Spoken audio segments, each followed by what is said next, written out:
માણાવદર તાલુકાના દગડ ગામ નજીક આવેલા દગડ જાંબુડા તળાવનું 6.5 કરોડના ખર્ચે પુનઃનિર્માણની કામગીરી કરવામાં આવી રહી છે।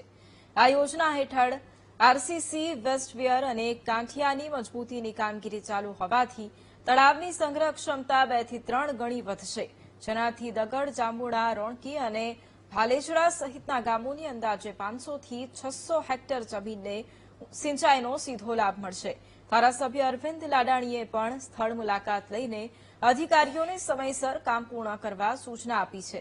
કામગીરી પૂર્ણ થતાં માણાવદર શહેર સહિત આસપાસના વિસ્તારોમાં કુવા, બોર રિચાર્જ થશે, તેમજ ભૂગર્ભ જળસ્તર વધવાથી ખેડૂતો અને સ્થાનિક લોકોને પાણીની રાહત મળશે।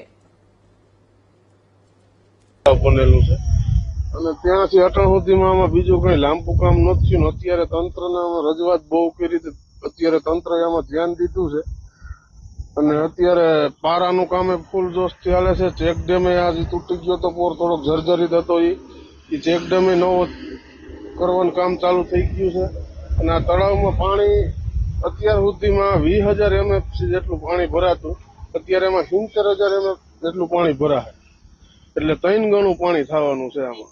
આ બંને તળાવો દગડ અને જાંબુડા તળાવ છે। બંને તળાવોને એક કરી અને તળાવને ઊંચા લેવાની અને સંગ્રહ શક્તિ વધારવા માટેની રજૂઆત મળેલ, જે અન્વયે સરકારશ્રીમાં આપણે દરખાસ્ત કરવામાં આવતા સરકારશ્રી દ્વારા અંદાજે 6.5 કરોડ રૂપિયા મંજૂર કરવામાં આવેલ છે, જેમાં વેસ્ટવિયરોના મરામત માટે 4,26 લાખ અને માટીપાડાનું કામ છે એ સરકારી અમારી જળ સંપત્તિ વિભાગની મિકેનિકલ વિંગની મશીનરી દ્વારા હાથ ધરવામાં આવનાર છે, જે અન્વયે 2 કરોડ રૂપિયા એને પણ ફાળવવામાં આવેલ છે। જે કામગીરી પણ હાલ પ્રગતિમાં છે અને પૂરતા પ્રયત્નો એવા છે કે મહિના દિવસમાં કામ પૂર્ણ થઈ જાય। માણાવદર તાલુકાની અંદર માણાવદર વંથલી રોડ ઉપર દગડ ગામની પાસે દગડ ડેમ આવેલો છે।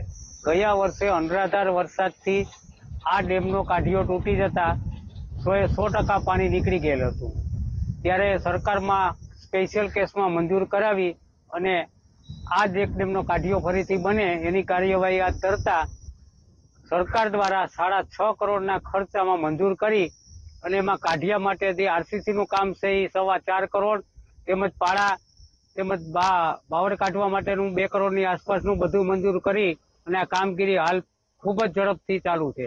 અમારી પણ ગણતરી એવી છે કે આ કામ ચોમાસા પહેલા પૂર્ણ થાય અને આ ડેમ પૂરેપૂરો ભરાય।